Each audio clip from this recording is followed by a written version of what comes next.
오늘 여기 이렇게 네이퍼베일 제일장로교회가 이곳에 이렇게 아름답게 세워져서 예배를 드릴 수 있는 것은 하나님께서 허락하신 하나님의 교회에 대한 비전을 가진 어떤 소수의 몇몇 사람들이 신앙 공동체로 모여서 예배하며 시작되어서 지금은 이렇게 아름다운 믿음의 공동체, 신앙 공동체, 또 예배 공동체가 이렇게 많은 무리가 모여서 주님 앞에 예배하게 된 줄로 믿습니다.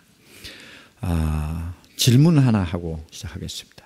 일부 예배 때 답을 들으신 분들은 가만히 계셔도 됩니다. 사과나무 한 그루가 있습니다. 사과나무 한 그루의 비전은 무엇일까요? 성가대가 초롱초롱한 눈빛으로 저를 바라보는 것 같으니까 여기서 답이 나올 것 같기도 하네요.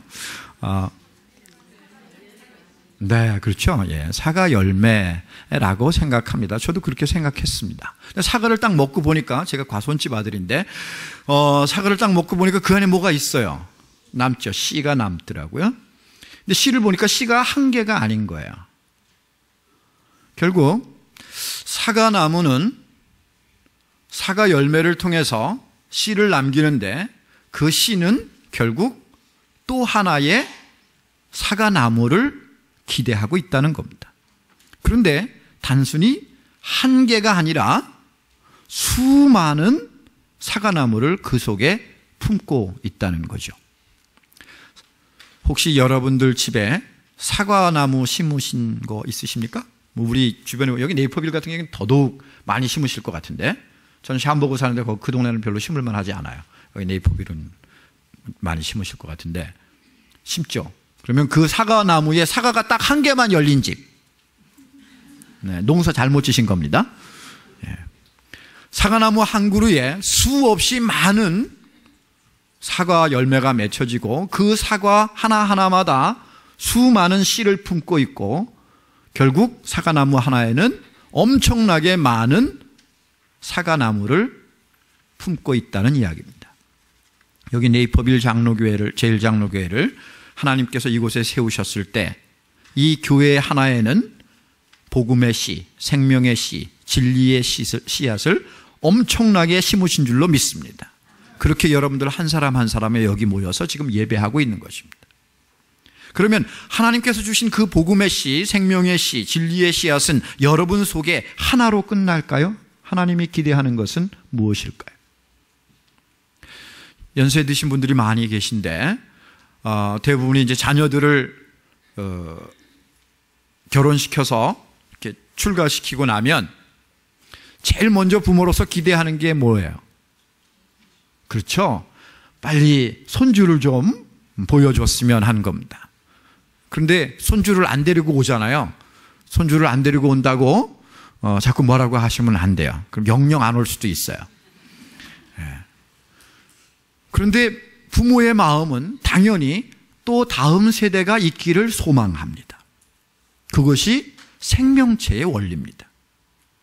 건강한 교회의 비전은 바로 생명체의 원리처럼 하나님께서 세우시고 지으신 이 교회를 통해서 이 네이퍼빌 제일장로교회가 품었던 하나님 나라의 아름다운 비전, 그 복음의 비전에, 그 생명의 비전을 가진 똑같은 교회들이 지구촌 곳곳에 아름답게 세워지기를 소망하는 줄로 믿습니다.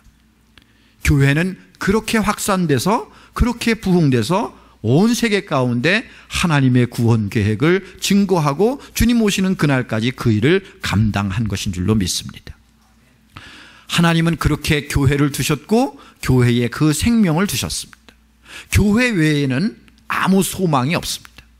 여러분, 하나님은 선교단체를 세운 적이 있습니까? 없습니까? 제가 선교단체 지금 출신입니다. 선교단체에서 나왔어요. 대답을 잘 하셔야 돼요. 자, 하나님은 선교단체를 세우신 적이 있다, 없다? 없다. 성경에 어떤 곳에도 하나님이 선교단체를 세웠다는 거 혹시 찾으시면 갖고 오시기 바랍니다. 없습니다. 그러면 교회를 세우셨다는 증거는 있다, 없다? 있다. 하나님은 교회가 마지막 때의 소망으로 남겨두신 줄로 믿습니다. 교회만이 복음 증거의 마지막 돌파구요, 그리고 교회만이 소망입니다. 세상이 뭐라고 교회를 이야기해도 교회가 소망입니다. 교회에게 생명과 진리의 씨앗을 심겨두셨습니다.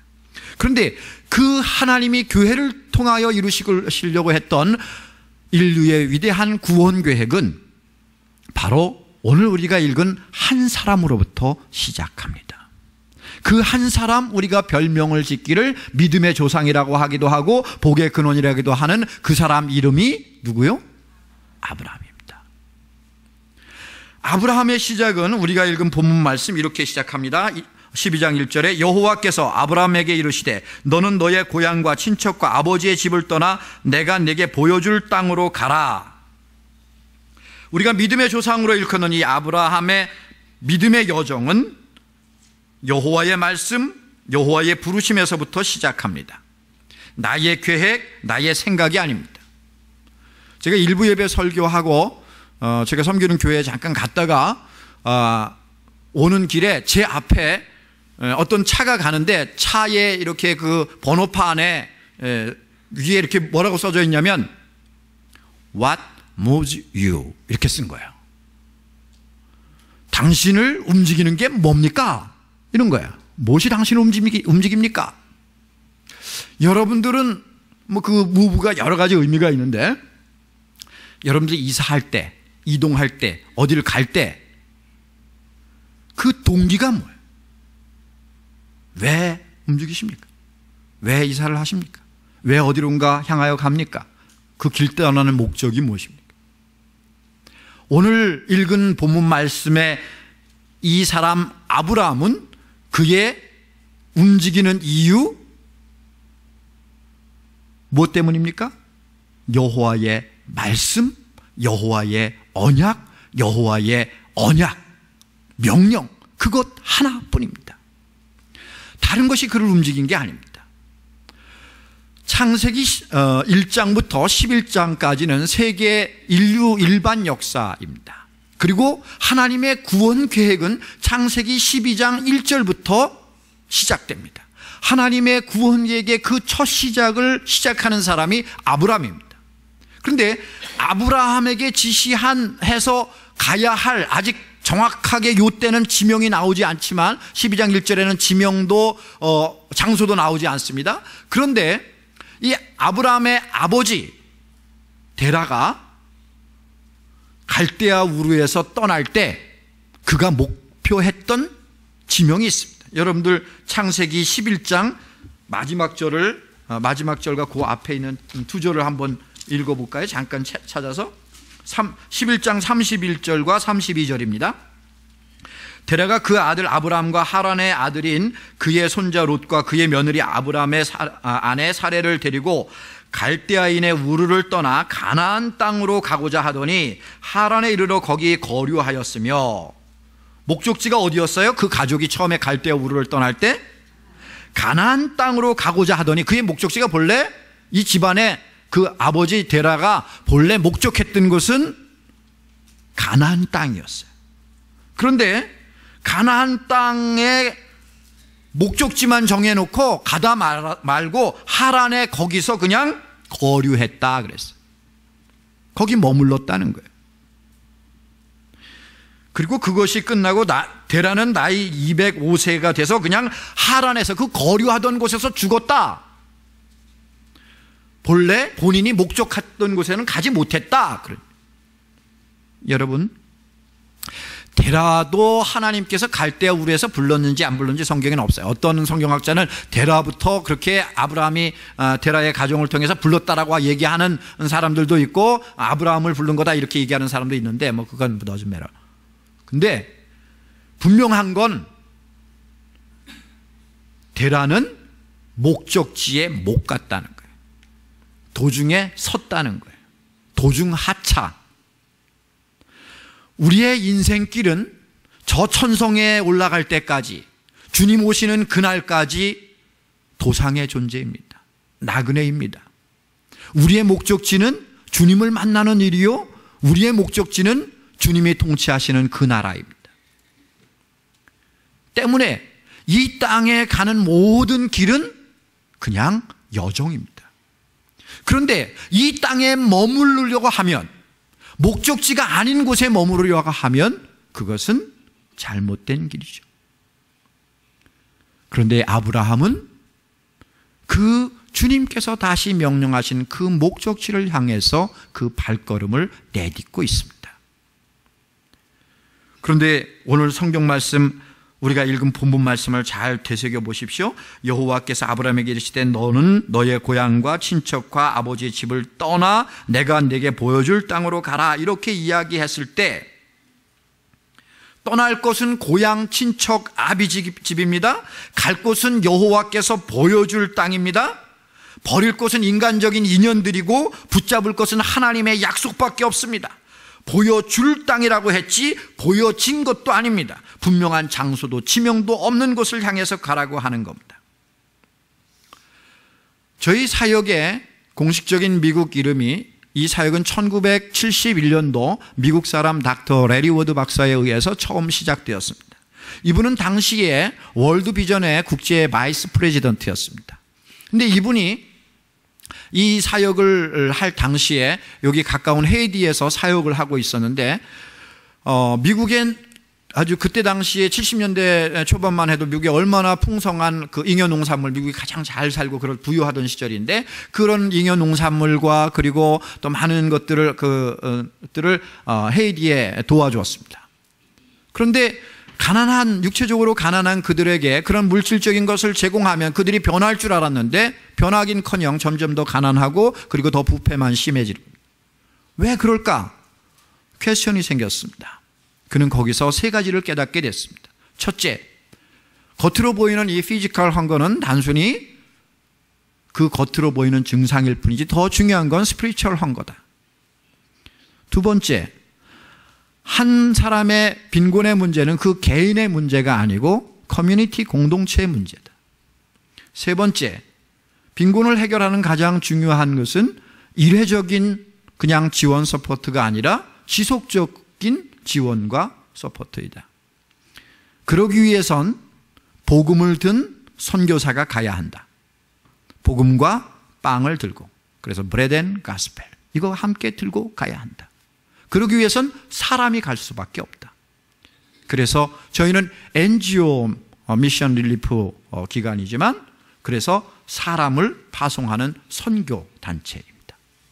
사람을 보내지 않고는 물질만 보내는 일은 하지 않습니다. 그 일을 시작한 그분이 당시에 자기 혼자, 그래도 명색이 기독교 이렇게 그 파운데이션으로는 아주 세계적인 그런 단체의 월드 비전의 바이스 프레지던트인데 뭐가 부족하겠어요? 근데 본인이 자신의 마음을 돌이켜서 영적인 가난함과 육체적인 가난함이 오버랩되는 지역에서 사역을 하는 일을 하겠다고 포커스하고, 그리고 어린아이들, 가난한 아이들을 지원하는 일들을 포커스하겠다고 하는 마음을 가지고 첫 사역을 시작했습니다. 그 첫 사역지가 당시에 방금 막 그 독립국가가 되어서 세계의 가장 가난한 나라로 온 세계에 독립하자마자 알려진 방글라데시입니다. 그래서 그 방글라데시의 독립연도하고 저희 사역 시작한 기구가 설립된 연도가 똑같습니다. 이 기구 이름을 성경에서 Food to the Hungry에서 따와서 Food for the Hungry로 이름을 정하고 FH라고 세계에 알려졌습니다. 이 사역을 그렇게 시작됐습니다.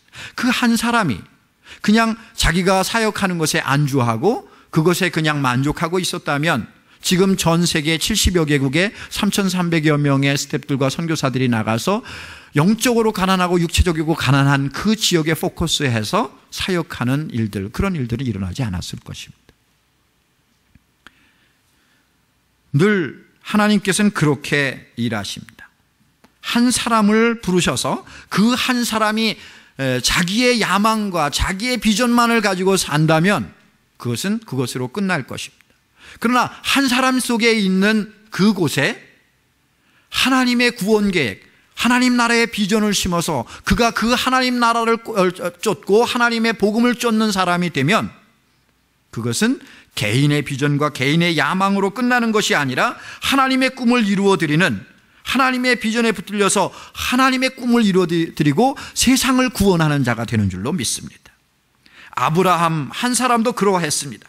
아브라함이 그냥 아버지 따라서 하란에서 만족하며 살았다면, 그가 가지고 있는 그 당시에 그 넉넉한 그냥 물질적인 풍요와 그리고 그것만 가지고 살았다면, 그가 온 이스라엘과 온 인류를 구원하시기 위한 하나님의 비전에 순종하지 않았다면 오늘 우리에게 이렇게 함께 모여서 예배하는 아름다운 예배 공동체는 일어나지 않았을 것입니다.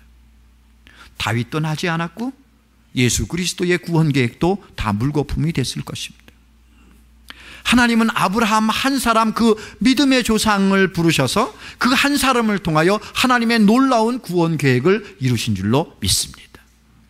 저는 오늘 이 시간 여러분 한 사람이, 이 네이퍼빌 장로교회에 있는 여러분 한 사람이 바로 아브라함과 같은 그 한 사람 믿음의 조상이 되어지길 주의 이름으로 간절히 축원합니다. 하나님께서는 그렇게 이 여호와 하나님의 말씀에 순종할 때 그냥 내 명령에 순종해서 가라, 그래서 발걸음을 띄어서 갔다고 해서 가는 게 목적이 아니에요. 오늘 2절과 3절에 보면 우리가 읽은 그 1절의 말씀을 이어서 2절과 3절을 보면 이렇게 이야기합니다. 내가 너로 큰 민족을 이루고 내게 복을 주어 내 이름을 창대케 하리니 너는 복이 될지라. 너를 축복하는 자에게는 복을 내리고 너를 저주하는 자에게는 내가 저주하리니 땅의 모든 족속이 너로 말미암아 복을 얻을 것이니라 하신지라. 아멘. 하나님께서 아브라함을 부르셔서 떠나게 하신 이유가 있습니다. 목적이 있습니다. 골이 있습니다. 그게 뭐예요?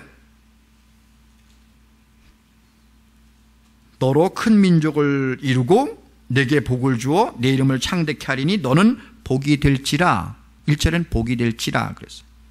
2절에는. 그리고 3절에는 너로 말미암아 땅의 모든 족속이 너로 말미암아 복을 얻을 것이라.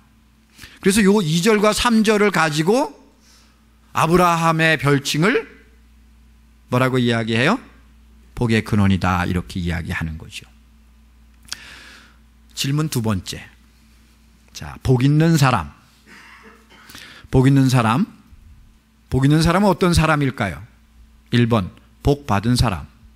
2번, 복 주는 사람. 3번, 1번 플러스 2번. 네, 여러분들이 웃는 걸 보니까 답을 다 알고 계세요.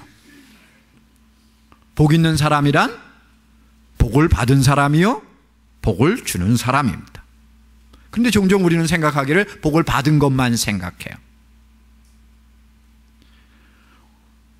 오늘 성경에 보면 분명하게 여호와 하나님께서 이 아브라함에게 내게 복을 주어 이렇게 해서 너는 복이 될지라 이렇게 하셨습니다.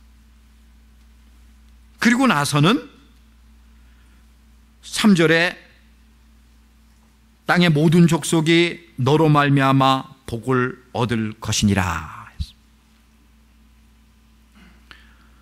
결국 그가 복의 통로가 된다는 거죠. 모든 민족의 복의 통로. 이 모든 족속, 이 매우 중요한 단어입니다. 이 모든 족속에는 창세기의 바벨탑 사건으로 흩어졌던 모든 족속, 하나님께 대적했던 그 모든 족속까지 다 포함하는 것. 결국 이 아브라함에게 주어지는 복은 어떤 복이냐? 구원의 복인 줄로 믿습니다. 아브라함이 재산이 억수로 많아서, 이때 억수루가 누군지 아세요? 재산이 억수로 많아서 지금 웃으신 분들은 제가 아까 생각이 안 났는데 아까 생각이 났어요. 조금 전에. 그 무슨 유머 코너 있잖아요. 개그 콘서트. 개그 콘서트의 한 코너가 억수루라고 하는 그 단어, 그 부자가 나와요. 이민 생활이 얼마나 고달프세요. 웃을 일도 별로 없잖아요. 예? 안 되는 영어 가지고 먹고 살라니 얼마나 힘들어요. 예? 근데 그런 거 가끔 보면 괜찮아요. 저도 가끔 봐요. 예. 선교사도 그런 거 봅니다. 네. 근데 그 억수로 많아서 그 좀 과장되게 자기가 얼마나 부자인 걸 과장되게 얘기하는 그런 코너예요. 그런데 뭐 이 아브라함은 그런 부자는 아니에요. 자기가 물질적으로 엄청나게 억수로 부자여서 막 모든 민족에게 퍼줄 수 있다라고 하는 복을 이야기하는 게 아니에요. 뭐 그런 증거 없잖아요. 또 뭐 성경 말씀에 뭐 보니까 하나님께서 내 민족을 뭐 크게 이루겠다고 뭐 별처럼 많게 큰 민족을 이루겠다고 얘기를 해 주시긴 했는데 아브라함 당신이 돌아가실 때는 뭐 약속의 작석 하나, 그렇죠? 그리고 이제 그 따로 나신 양반들 뭐 이렇잖아요. 그러니까 뭐 혈통적으로도 그렇게 큰 민족을 당신은 못 봤어요. 그러면 약속의 땅, 가나안 땅 들어갔다고 했는데 뭐 땅을 얼마나 많이 누리셨나요? 맨날 우물 때문에 싸우고, 예? 그리고 결국 자기가 돌아가실 때는 그냥 무덤, 묘자리 하나, 끝. 그런 그가 무슨 복의, 우리가 생각한 복의 근원, 무슨 입신양명 출세를 했습니까? 엄청나게 부자가 됐습니까? 아니에요. 아무것도 없어요. 그러면 성경에서 이야기하는 이 복이 뭐냐고요? 이 복은 구원의 복인 줄로 믿습니다. 예수 그리스도인 줄로 믿습니다. 예수 그리스도의 복음입니다. 아브라함을 통해서 다윗을 허락하셨고, 다윗을 통하여 모든 민족의 구원자 되시는, 온 인류의 구원자 되시는 예수 그리스도를 허락하셨습니다. 예수 그리스도를 믿는 그 믿음이 복음인 줄로 믿습니다. 예수 그리스도가 복음입니다. 그 복음의 시작이 된 것입니다. 그 복음의 통로가 된 것입니다. 하나님의 선교는 아브라함을 통해서 그렇게 온 인류를 구원하고자 하는 그 첫 사람이 되게 하셨습니다. 오늘 이 자리에 모인 저와 여러분들이 바로 그 한 사람이 되기를 주의 이름으로 간절히 소망합니다. 복 있는 사람은 그래서 그런 사람입니다. 그가 복의 통로가 되는 사람, 하나님의 비전을 자신의 비전으로 삼았기 때문에 일어나는 일입니다. 제가 이 사역을 해오면서 참으로 정말 귀한 하나님의 사람들, 하나님 일에 헌신하는 사람들을 많이 만나게 되는데, 그 중에 제가 시카고에 온 지 이제 만 6년 됐습니다.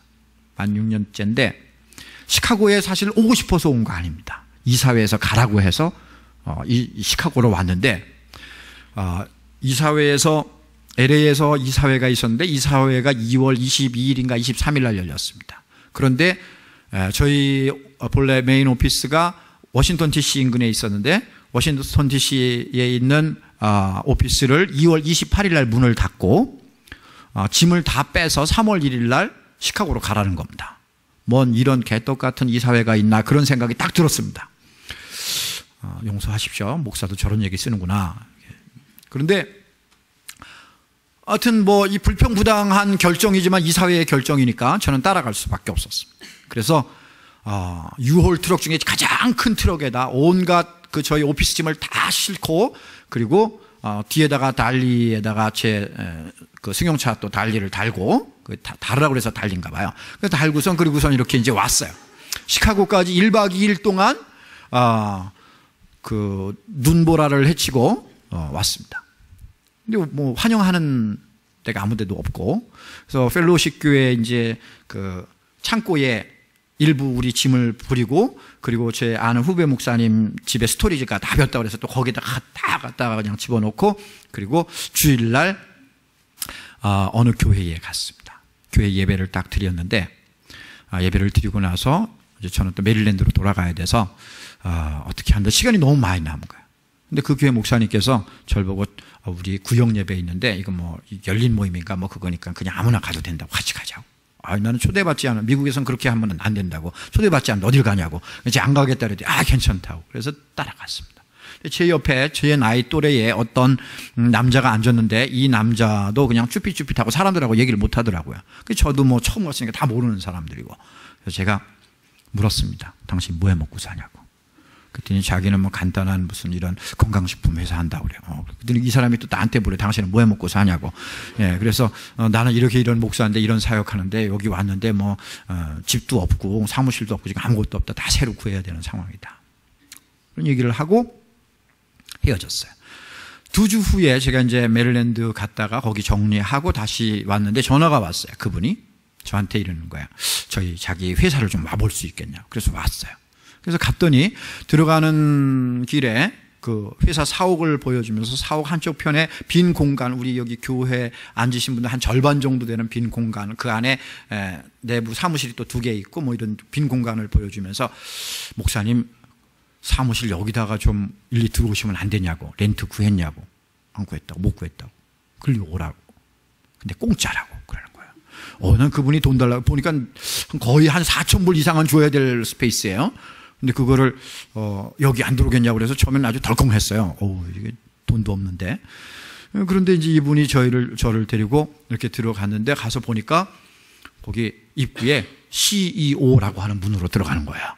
그래서 이제 따라 들어갔죠. 그냥 앉아서 그분이 사연을 얘기하는 거예요. 저를 만나고 나서 어떤 생각이 들었냐면, 자기 회사 이름이 YS 헬스인데 이 YS는 한국말로 영신이라는 거예요. 근데 이 영신이라고 하는 이름은 자기 선대 아버지께서 평양신학교 출신의 최치복 전도사님인데 6.25 때 피난 내려와 부산 근처에서 고아원 했는데 고아원 이름이 영신보육원이었대요. 근데 이 영신보육원 이름을 가지고 거기서 이제 고아원 사역을 하다가 나이 많아서 60 넘어가지고 이 시카고로 이민 오신 거야. 근데 나이 많으신 분이 와서 뭐 하시겠어요? 근데 여기 여기 중서부에 보니까 그냥 완전히 꽃밭인 거야. 그래서 이게 옛날 고아원 할 때 애들, 고아 아이들 먹이려고 양봉을 조금 했는데 이거 양봉하면 대박이겠다 이런 생각이 드셔서 이 노인 양반이 양봉을 한 거예요.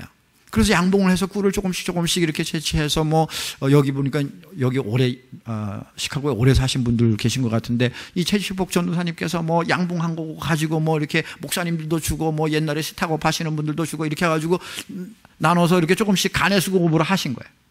이게 커져가지고 그 아들 댁에 가서 건강식품 회사로 키워진 거예요. 근데 이분이 돌아가시면서 유지를 남기기를 이 YS라고 하는 것 영신은 고아원 이름이기 때문에 너네들이 이거 사업하면서 이윤이 생기면 꼭 고아들을 돕는 일들을 해라. 가난한 아이들을 돕는 일들을 해라라고 하는 유지를 남기고 돌아가셨어요. 그런데 승승장구할 땐 다 잊어버렸어요. 막 영신이 커갈 때는 다 잊어버리다가 미국의 서프라임 모기지 사태로 인해 가지고 금융위기가 왔잖아요. 그래가지고 회사가 반토막이 난 거예요. 그래가지고 그 공간도 사실은 거기 직원들도 많고 다 일하던 데인데 다 파이어. 그래가지고 거기가 그래서 빈 공간이 생긴 거예요. 그 빈 공간도 이제 사실은 제 만나기 전에 뭘 하려고 그랬냐면 거기 이제 렌트 줘가지고 메이커머니 하려고 그랬던 거예요. 근데 우연찮게 주일날 오후에 열린 모임에서 저를 만난 거예요. 그리고 저한테 그런 사역, 제가 하는 사역 이야기, 빈곤 국가에 또 영적으로 육체적으로 굶주린 나라의 어린아이들 이렇게 지원하는 이런 사역을 한다 이러니까 이걸 듣고 마음에 부담이 되십니다.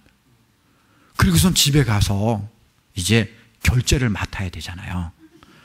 나이가 이제 한 50 넘어가면 남자들은 일찍 철들수록 좋아요.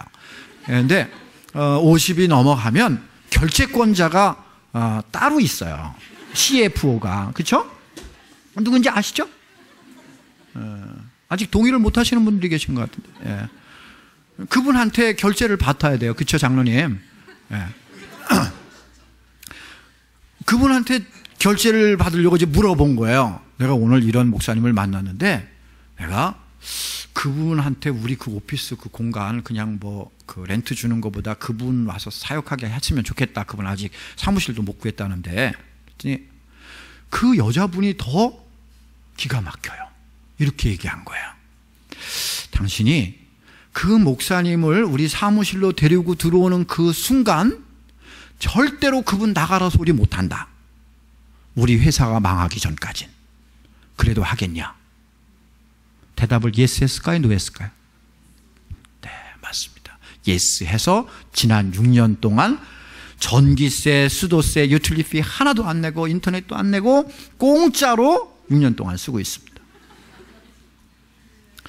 그런데 그리고 이제 작년에 그 회사가 그러면 이제 그동안 또 계속 경기가 어려웠잖아요. 그럼 망해야 되잖아요. 건강식품 회사들 많이 다 망해가고 있는데, 근데 이 회사는 저기 LA에 사옥을 하나 더 마련하게 됐어요. 거기가 더 커져서. 근데 사옥을 마련하면서 저한테 그러는 거예요. 목사님, LA가 그래도 한인들이 제일 많이 사는 데인데 거기 빼놓고 사역이 되겠습니까? 거기도 오피스 하나 내시죠? 그러는 거예요. 그래서 나 그 렌트비 낼 돈이 없는데 이분이 왜 또 이런 이야기를 하시나? 그랬더니 거기도 그냥 공짜로 또 주겠다는 거예요. 그래서 LA 사옥 오픈하우스 하는 날 거기도 오픈하우스, 우리도 낮에는 그 회사 오픈하우스, 저녁 때는 우리 오픈하우스 같이 했어요.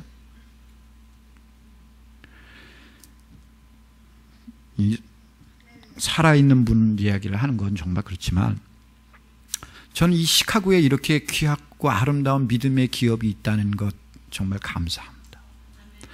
그 한 사람이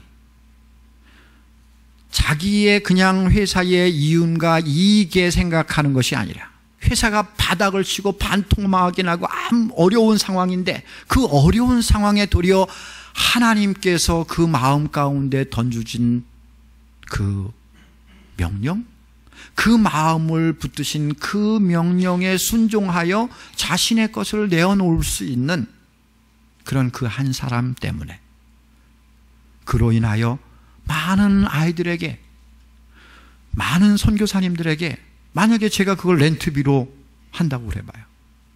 4,000불이면 한 센터를 운영할 수 있는, 한 나라의 센터를 운영할 수 있는 돈입니다. 수백 명의 아이들이 먹을 수 있는 돈입니다. 그 한 사람의 헌신으로 인해서 더 많은 선교사님들과 더 많은 가난하고 굶주린 아이들에게 그리스도의 복음이 증거될 수 있게 된 줄로 믿습니다. 우리의 작은 헌신이 그러한 일들을 이뤄냅니다. 생각해 보십시오.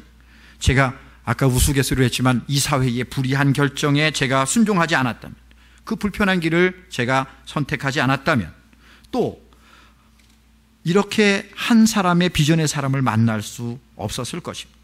건강식품 회사가 금융위기로 모두 문을 닫을 때에 이 회사가 도리어 나누고 돕는 일에 자신을 내어놓고 자신이 남을 향한 복의 통로가 되었던 겁니다. 어린 생명들을 구원하는 구원의 통로가 되었던 거죠. 여러분들도 바로 그 한 사람 복의 통로가 되어지길 주의 이름으로 간절히 축원합니다. 전 사실 오늘 일부 예배 때 오면서 주보를 딱 이렇게 받아들었는데 주보에 눈에 확 띄는 문구가 있더라고요. 새우축제? 응? 새우구이. 새우구이. 저는 저기 한국에서 대하구이는 봤어도 새우구이는 처음 봤어요. 그래서 야, 이게 무슨 날 하나 저 안 목사님한테 얘기해가지고 새우구이 하는 날 나도 좀 와야 되겠다 이런 생각을 가지고 딱 봤는데 그게 그런 날은 아니더라고요. 아직 주의 복음을 모르는 인생들에게 주의 복음을 증거하고자 불신자들에게 나아가는 이 아름다운 축제가 있다는 것이 얼마나 귀한 일입니까? 영혼 구원을 위하여 늘 애쓰고 분투하는 그 한 사람, 그 한 교회가 되어진 것이 이 네이퍼빌 제1장로교의 큰 복인 줄로 믿습니다. 저는 이 사역을 하면서 많은 선교사님들을 필드에서 만나게 됩니다. 저희의 필드도 있고 협력하는 필드도 있고 파송된 곳도 있는데 그분들은 다 단 한 가지를 따라갔습니다. 오늘 우리가 읽은 본문 말씀에 아브라함도 이 아브라함이 4절에 보면 여호와의 말씀을 따라갔고 그리고 가나안 땅에 들어갔다고 결론이 납니다. 하나님의 약속의 땅, 그곳에서 복의 근원이 되고 믿음의 조상이 되고 하나님의 구원 계획의 첫 시작하는 그 첫 사람이 될 수 있었던 것은 여호와의 언약을 따라갔기 때문입니다. 여호와의 말씀을 따라갔기 때문입니다. 다른 것이 그를 움직인 것이 아닙니다. 한 8년 전에 저희가 파송했던 여성 1호 선교사가 있습니다. 그분은 자메이카에서 부부가 한 가정이 사역을 하시다가 남편 이선구 선교사님께서 과로사로 순교를 하셨어요. 갑자기 급성 간염으로.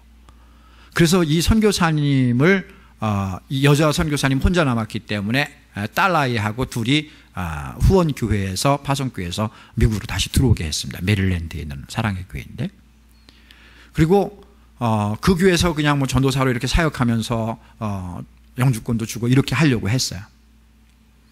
그런데 이분이 들어온 지 1년도 채 되지 않아서 저희한테 자기가 훈련받고 다시 파송해 줄 수 없냐고 연락이 온 겁니다. 딸 하나에 가진 과부인데 남편을 잃었던 그 자메이카로 다시 돌아가겠다는 거예요. 미국에 와서 있는 동안 자기 마음이 편치 않다는 거예요. 자메이카의 아이들이, 그 빈민촌의 아이들이 계속 눈에 밟혀서 남편이 묻힌 자메이카로 자기가 돌아가겠다는 거예요. 그래서 저희가 훈련해서 다시 자메이카로 파송했습니다. 안식년 하라고 돌아오라고 해도 오지 않고 지금 계속해서 자메이카에서 과부 여자 선교사님이 딸 하나를 데리고 사역하고 있습니다. 2년 전에 제가 거기에 갔습니다. 팀을 데리고 갔는데 그 딸 아이가 저희가 여기서 보낼 때 걔가 초등학교 4학년인가 5학년이었는데 그때 그 몸 그대로 크지도 않았습니다. 너무 덥고 이렇게 해서 영양결핍으로 키가 안 자랐어요. 나이는 들었는데. 그럼에도 불구하고 그곳에서 계속 사역을 하고 있는 겁니다.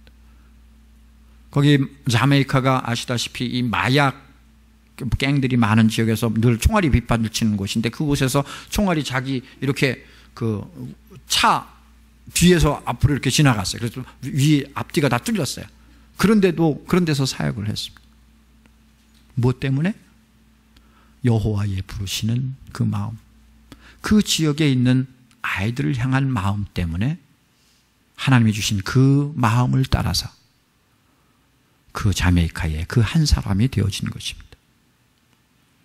오늘 우리 시대에, 우리 교회에 하나님께서 주의 복음에 헌신된 또 한 사람을 찾고 계신 줄로 믿습니다. 함께 기도하겠습니다. 좋으신 하나님,